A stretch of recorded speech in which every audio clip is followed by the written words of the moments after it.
باقی رہنے والی ذات اللہ کی ذات ہے۔ اور اللہ کے پیارے رسول صلی اللہ علیہ وسلم فرماتے ہیں ان النفس لن تستکمل رزقها،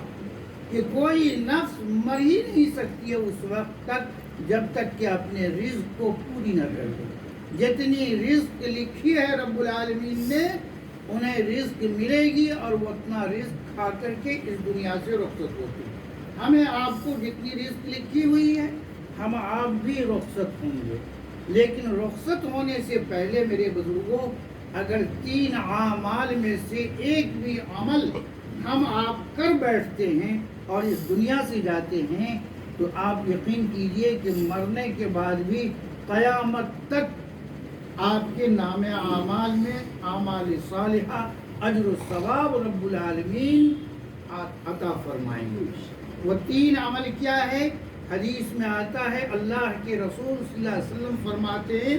اذا مات الانسان انقطع عمله الا بثلاثۃ، جب انسان اس دنیا سے رخصت ہو جاتا ہے، اس کی موت آ جاتی ہے، تو جب تک مومن حیات سے ہے، بستر مرگ پر بھی ہے، بستر مرض پر بھی ہے، لیکن ہوش و حواس اگر ہے اور ایک مرتبہ بھی سبحان اللہ الحمدللہ اللہ اکبر کہتا ہے تو اس کا اجر و ثواب اس کے نام اعمال میں لکھے جاتے ہیں۔ اس لیے وہ مومن جو بستر مرض پر پڑ جائے تو بہت سے مومن ایسے ہوتے ہیں جو پوری زندگی نماز پڑھا صحت کی حالت میں، اور جب بستر علالت پر بستر مرض پر پڑ گئے تو نماز چھوڑ دیا۔ بڑی حیرت کی بات ہے۔ نہیں، انہیں تاکید کیجیے، وضو نہیں کر سکے تو تیمم کروائیے،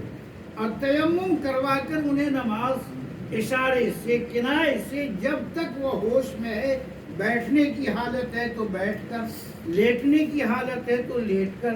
اگر اتنی بھی طاقت نہیں ہے تو اشارے سے تیمم کرا کر وضو کرا کر کے آپ انہیں تلقین کیجئے کہ تم اللہ کا ذکر کرو،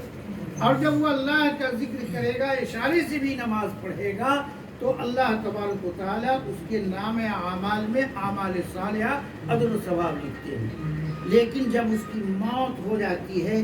تو اللہ کے رسول صلی اللہ علیہ وسلم فرماتے ہیں کہ اعمال نامے لپیٹ دیے جاتے ہیں، بند کر دیا گیا، کیونکہ جب تک مومن زندہ ہے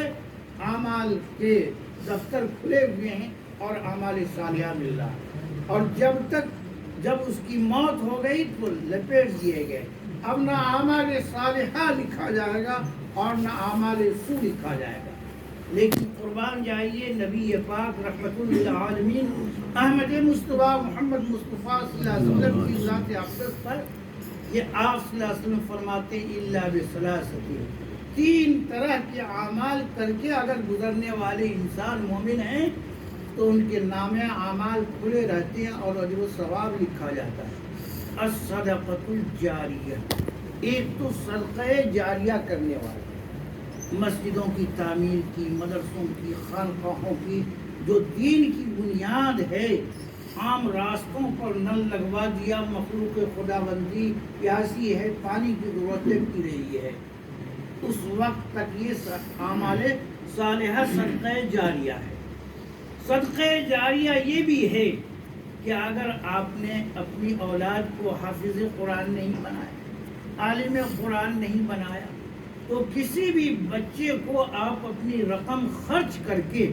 جو ماہانہ 1200-1400 روپے ماہانہ پڑتا ہے ایک بچے کی تعلیم و تربیت اور خوراک پر،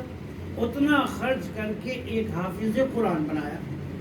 جی 8-9 سال 10 سال لگتا ہے عالم قرآن بنانے پر، آپ نے عالم قرآن بنا دیا، مفتی بنا دیا، قاضی بنا دیا، تو یہ آپ کی طرف سے جو اتنی رقم خرچ ہوئی تو وہ حافظ قرآن